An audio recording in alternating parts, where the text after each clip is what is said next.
I'm Coffee Kevin. In our last episode, we saw a portion of a conversation I had with Erna Knutsen. Erna started as a secretary at BC Ireland, a respected commercial coffee importer who sold to big coffee roasters. The coffee market had grown stodgy selling to the GI generation. That generation drank coffee, but they took the taste for granted and often seemed to prefer quantity over quality. There was a famous quote of one supermarket executive who reportedly said, "If it's brown and cheap, we can sell it." Erna ultimately rose and purchased BC Ireland. She sought to redefine the market by focusing on the small family farms and small batch roasters. She labeled her coffees specialty coffees. Today's segment includes Erna's comments on roasts and robusta coffees. Good stuff. I'll let her take it from there. In your coffee? I call her the Queen of Green. Erna Knutsen broke the glass ceiling and broke away from commodity coffee to help create what we call specialty coffee. It's the king.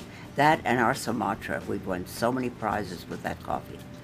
And it's my favorite coffee. Next to Kenya, next to I love every coffee we sell. You know, it's like a love affair. Now, let's talk about roast for a second. I think there's a lot of misconceptions about roasting among the consumers. You know, they've been taught by a certain large company that the darker the coffee, the better it is, and brings out more of the flavor, etc. And the light roast is supermarket coffee. Mm-hmm. Is that? Give me your feeling about roast. It is. I remember when I worked for this company about 20 years ago, I guess, and they were what I call commercial. They had some good Central American coffees, but mainly, I guess it was in the 60s or some. I think that's when it started, because when I went there, I guess it was 69 or 70, but they were bringing in Indonesian coffee. It was a big thing and had been for about 6 years. I looked at it one day, a tray of coffee. It didn't look like coffee. It looked like little stones. I mean, really, really, how could it taste good? But the Hills Brothers, MJB, would buy a little of it, and they would blend it in this big can. The blend, the Robustas got bigger and bigger and bigger and bigger. And I think that happened in the 60s, because when I came along, it was really great because I bought good coffee, and they hadn't had a resource, for really fine coffee. And I'll never forget that. I thought, wow, because MJB, I liked them. And they did Centrals too.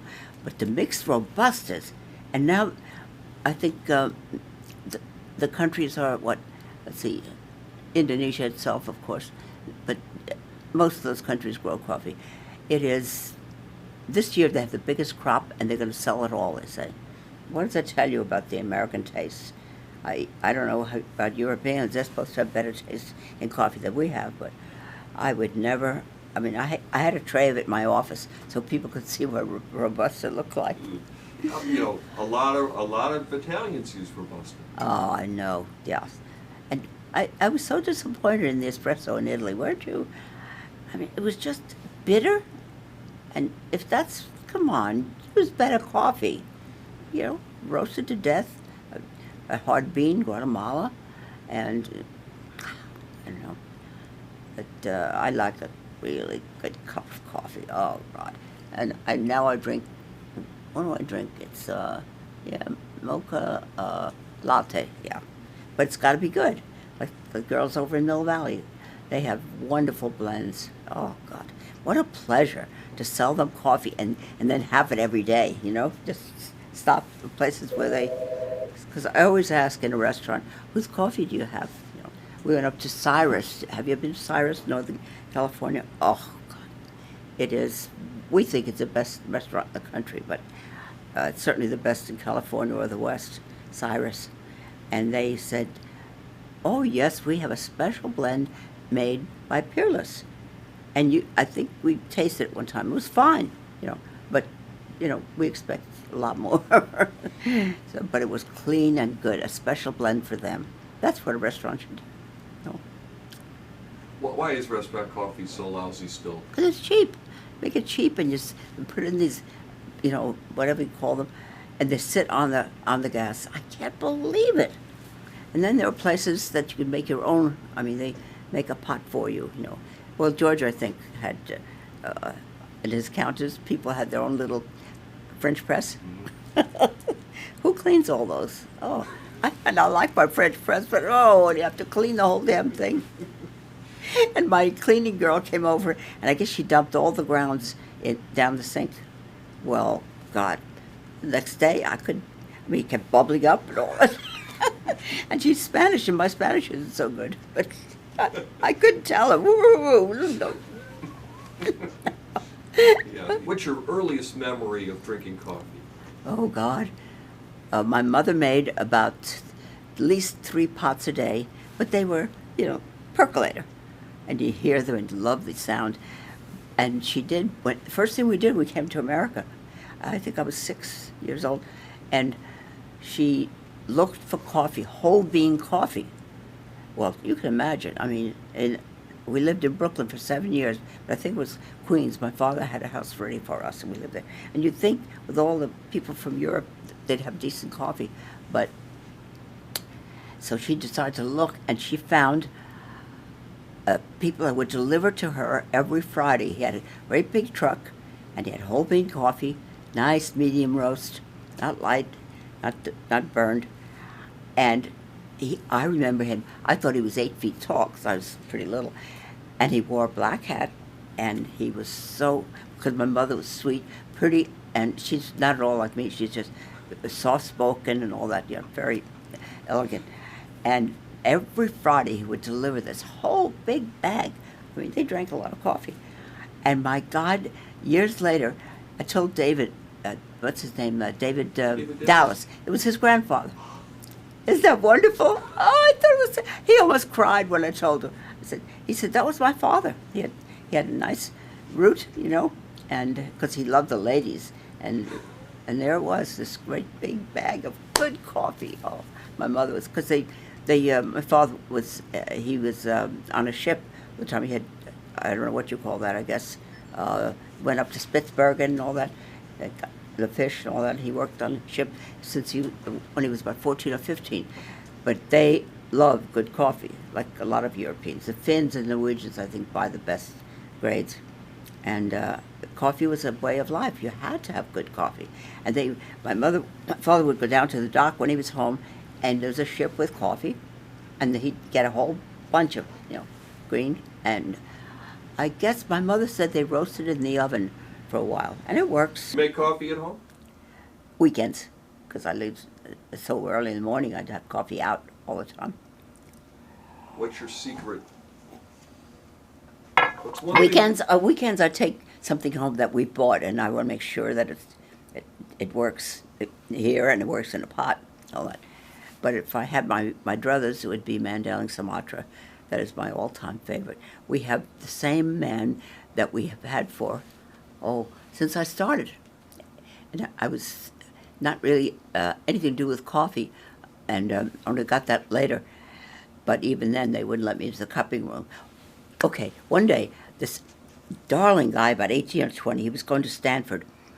He walked in. I said, "Hi, Kai." I said, "What's new in coffee?" Just, joking. He said, "I do have something new in my car. I'm flying to New York, and I'm going to try it out on some coffee brokers." I said, "Oh, what is it?" Mandaling Sumatra.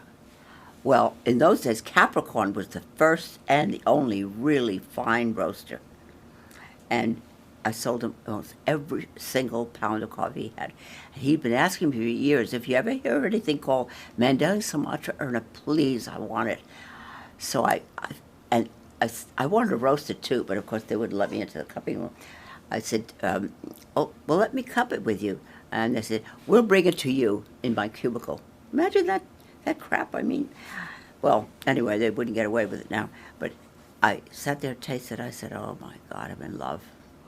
And the company is still supplying us with Mandaling Sumatra, Pawani. Oh, it's just great. They send their children to Stanford, and they go back and work in the company. Mm-hmm. But when you find something like that, like going to Kenya, and we have Jeremy Block. He has all kinds of wonderful coffees, and Kenya's. Some are very expensive. That's the one we buy. I mean, people, they have a coffee store and they want the best. At least, most of them. I don't sell anybody who won't pay it. But it's really been nice, And now, what's happened. I mean, the last 10 years, that crazy, like the Roasters Guild. And have you ever been to one of those out in the country somewhere? Yeah, John's been, and enthusiastic. Oh, we have a new one the other day, and he called. He said, "Okay, I've heard of you. Here's what I want." And he bought about, I don't know, 125 bags the first time. And he wants a barrel of Blue Mountain Jamaica. Maybe I can get it for him, but most of mine is a lot of. But he said, "I've heard about the quality. So this and that, 5 of this, 10 of that. It's amazing." Oh, it's such a thrill, though, because sometimes you have qualms. You think, well, I'm not selling as much as I should. I should lower my prices. I won't do it. I want to pay the farmers, right? Yeah. They can lose everything if it's not brewed right. What would you tell them that they need to do differently? God, I guess I'd show them first. But, respect the coffee. Just don't keep it out in a bag on the counter. Stick it in the freezer if you have to, or the refrigerator, and use it up. Don't buy a month's supply, because if you buy good stuff, you'll be drinking it a lot. And, just say buy a pound. I know that breaks your heart. We go out to dinner in somebody's house, and they say, "Well, Erna, I know you won't like this coffee, but we don't care to spend that kind of money on coffee." I feel like saying, oh, God, you buy inferior wine, you buy bad whiskey, and lousy beer instead of the best. No, well, that's all right. I don't preach as much as I used to. People can't stand it. Yeah, but I don't mind. It's the inconsistency that I don't mind if they also buy bad whiskey and bad wine and beer and have bad coffee. At least they're consistent. But it's when they drive a Lexus and they have great. They'll buy a decent bottle. They'll spend $40 or $50 on a bottle of wine for an evening, and then they got this little thing of coffee that they bought a month ago. My question, and then the way they brew it, and that's what I want to get to. When you go to that person's house and they say they don't care about the coffee, and Ben, you're getting your shot into your bed. What is it that they're doing? What is it that they need to do right? Okay, first of all, go to a good store that has good coffee. Taste it there. Anybody will give you a little taste. That's it. Don't go to a grocery store. And then have it all ground. I whole bean and grind it, and keep the rest in the fridge. And then, as far as a maker, a lot of people love drip because it's easy, and the French press is wonderful. And how do you make your coffee? Do you use a percolator ever? I probably 10 coffee makers in my kitchen. So do you? The first thing every morning, Pat lets me get away with, yes, and the others are right in the garage on the other side of the room.